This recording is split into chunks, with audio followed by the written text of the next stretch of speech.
Всем диванным политикам не старше 16 лет привет, остальным здравствуйте. Целью нашего разбора будет правительство Земли, идеи повстанцев и Альянс, и знаменитые Half-Life 2 и Алекс. В первом конкретно City-17. Сразу хочу сказать, что разбирать есть что, и все далеко не так очевидно, как может показаться. Напоминаю про Discord сервер и Donation Alerts. Кстати, это видео записывается на новый микрофон, который представляет из себя бэушный Samsung C01U Pro. И, напишите, пожалуйста, в комментах, что делать со статическим шумом. Из-за него мне до сих пор приходится пользоваться плагином. Огромное спасибо донатярам за поддержку.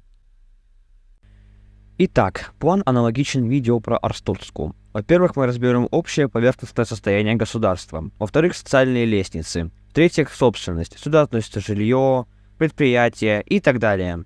В-четвертых, оценим уровень свобод, и помимо банальной свободы слова будет, например, рассмотрена трудовая повинность и прочее.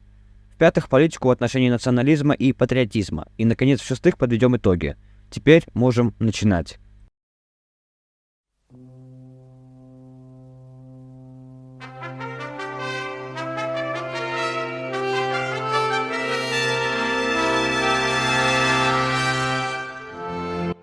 Прекрасный City-17. Лучший город из оставшихся. Болгарская архитектура, тоталитарная диктатура, туристичная структура, славянская билиберда, съедобная херня, гражданская возня. Как все к этому вообще пришло? На нашу родную землю вторглись пришельцы в лице Альянса, и в ходе войны, которая продлилась всего несколько часов, установили здесь метрополию, поработив человечество. Но все могло быть гораздо хуже, если бы Уоллес Брин не попросил мирового сообщества устроить переговоры от лица человечества. По итогу он добился признания капитуляции мировых правительств и возглавил, по сути, колониальную администрацию Земли. Кстати, за это его даже можно, как по мне, очень даже заслуженно уважать. Нет, правда. Как человек, Брин не вызывает у меня негатива. Ведь благодаря нему человечество сохранило какую-то автономию и не было пущено в тотальный расход. И из его фраз в игре можно понять, что он хоть и очевидно высокомерен, но взял на себя управление не из корыстных целей, а действительно считает себя спасителем человечества, или что-то в таком духе. В том числе пленение основных лиц сопротивления, за исключением Кляйнера, для него в первую очередь имеет важную роль в переговорах. То есть, с помощью них он планировал смягчить условия для человечества, возможно добавить ему автономии и послаблений в рамках метрополии. Из-за этого я хочу сказать, что лично для меня главного антагониста в игре нет. Сами города представляют из себя, по сути, полисы. В каждом городе своя администрация, свое командование, своя гражданская оборона. Но, конечно, они в случае чего подчинятся центру в лице City-17. Да и Брин вещает в каждом городе, как сказано в игре. И теперь мы будем двигаться дальше по пунктам, но сначала будет разобрана Half-Life Алекс. Затем мы разберем, забегая вперед, изменения в Half-Life 2. Начать с Алекс не просто важно, это необходимо, разбирать вакуум между второй частью, что Алекс в корне неправильно. По ходу видео вы поймете, почему, если еще не догадались. Итак, халва виртуальной реальности. А как тут быть простому работяге? Ну что ж, в земной метрополии есть социальные лестницы, но они по очевидным причинам ограничены. По сути, у гражданина только три пути: труд, гражданская оборона и репрессии в том или ином виде, но об этом позже. Рабочие получают блага по праву труда. У них есть бесплатное питание, вода, бесплатное жилье и медицина. Они могут иметь личный транспорт и бесплатно пользоваться общественным.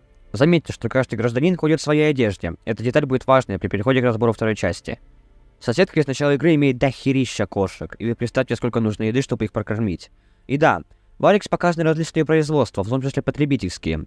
Кстати, о потреблении. Я нашел на Reddit информацию о том, что на одном из плакатов было написано про кооператив. К сожалению, автор не указал, на каком именно. Но довольно просто я наткнулся на плакат Report the World, где слева снизу действительно красуется этот текст. И уже от этой информации мы можем полноценно отталкиваться, разбирая пункт. Если в City-17 это кооператив, то какой именно? Учитывая, что в метрополии отсутствуют деньги, то здесь и не может быть боевого взноса. По крайней мере, обязательного. А упомянутое ранее равномерное распределение продуктов по факту труда окончательно указывает на то, что City-17 – потребительский кооператив. Каждый житель получает больше или меньше благ, исходя из того, как сильно он работал, и работает ли вообще. Это сильно добавляет режиму левости. А что там с гражданской обороной? Это, можно сказать, альтернатива обычной работе. Название, конечно, носит ироничный характер. Если вы смотрели прошлое видео про Frostpunk, то, возможно, помните первый закон на пути порядка – дружины. Так вот, в земной метрополии ГО не имеет с ними ничего общего. Это военная полиция, наделенная абсолютной властью и карт-бланшем на издевательство. Абсолютно все делает это возможным и указывает на то, что так изначально и задумано. Все это делает ГОшника абсолютно анонимным и позволяет безнаказанно для своей репутации как члена общества устраивать самосуды и докапываться до ни в чем не повинных людей. Конечно, исходя из некоторых фраз патруля Альянса во второй части, можно сделать вывод, что предусмотрены суды, но в случае чего можно обойтись и без них, совершив казнь.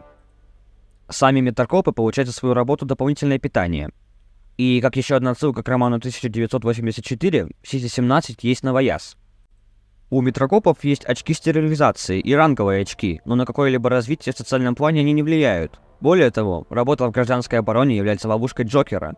Каждый ГОшник рискует за провал той или иной миссии отправиться в нежилое пространство или лишиться члена семьи. Нежилое пространство, если что, чисто технически означает повышение, потому что люди из ГО переходят в сверхчеловеческий отдел, становясь, собственно, сверхлюдьми. Но сверхчеловек в своей сути просто бездушная машина без эмоций и даже без нормальной физической оболочки. Его можно назвать идеальным солдатом. По итогу Альянс остается в полном выигрыше. Гражданские запугиваются гражданской обороной, а гражданская оборона находится в добровольном рабстве, и в случае чего будет уничтожена сверхлюдьми, в силу полностью стертой личности лояльными Альянсу. Добавляем правости и много авторитарности режиму. Теперь разбираем собственность. В земной метрополии совмещена государственная, то бишь покровительственная, и общественная собственность. Я специально разграничил, так как народ не управляет государством, и, соответственно, грань между государством и обществом не стерта, как при каком-нибудь социализме. В общественной находится, например, муниципальная собственность, а конкретно общественный транспорт. Почти все остальное находится уже в собственности государства, но несет разный характер. Например, распределение ресурсов работы кооператива делает именно административный аппарат, так как все предприятия находятся под его контролем.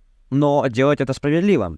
Помимо этого, государство обеспечивает бесплатную медицину, как было упомянуто ранее, и обеспечивает каждого гражданина жильем.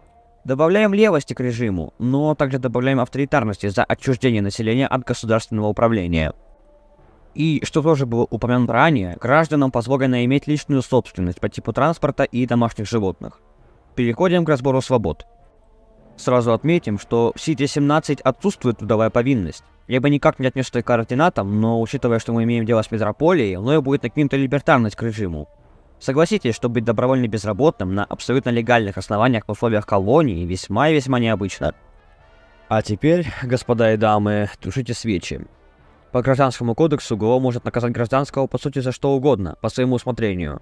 Свобода СМИ отсутствует более чем полностью, да и даже исследования людям проводить запрещено. Покровители проводят пропаганду того, что человеческая наука дегенеративна и не приносит ничего, кроме вреда. Принесенные благодаря телепортации твари из Зена, неэтичные эксперименты над животными, ядерное оружие, которое нацелено на уничтожение представителей собственного вида, и карательная медицина. Из-за отношений метрополия-гегемон в целом нет прав встать во главе администрации благодаря заслугам. Назначение правительств происходит только с верхов, то есть напрямую Альянсом. Складывая все воедино, добавляем авторитарности и многоправости режиму. Теперь политика национализма и патриотизма. Альянс, как понятно, пропагандирует борьбу с так называемыми вырожденцами человеческой расы.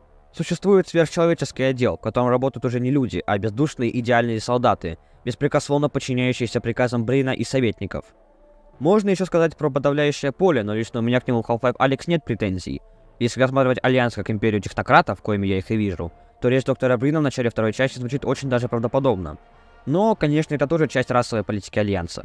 Добавляем правости и много авторитарности. Подводя итог по этой части, можно сказать, что у наших покровителей явно были планы на человечество. Учитывая, что Альянс — это империя, состоящая из союзных и ассимилированных рас, можно выдвинуть, как по мне, очень правдоподобную теорию, что наш вид в Half-Life Alyx рассматривался как гипотетически союзный, если бы мы оправдали ожидания советников. Живется в Сити-17 очень даже неплохо, даже в сравнении с нашим временем. Особенно учитывая, что Альянс поделился с людьми своими технологиями. Конечно, если не поднимать головы и в случае чего побыть мальчиком для битья метрокопов. Иначе всегда есть риск стать сталкером. Так, что же там во второй части? Скажем так, в целях избежания особых спойлеров, все-таки вторую часть проходили почти все, а Алекс далеко не многие, просто скажу, что в конце последней сопротивление сделало что-то, из-за чего покровители стали, мягко говоря, сомневаться в людях как в союзниках. Бедолаге Брину сильно дали по шапке, и теперь положение людей изменилось. Что потеряли работяги? Больше никакого кооператива, никакого распределения благ. Все стали жить в разы хуже и беднее, еще и вместо обширного выбора овощей и фруктов только непонятный пищевой рацион. Еще сильнее стало расслоение между коллаборантами и простыми гражданами. Ведь если положение последних сильно ухудшилось, положение первых осталось неизменным, и в сравнении теперь уже гораздо лучше новых стандартных. Делаем режим сильно правее. Что там в плане собственности?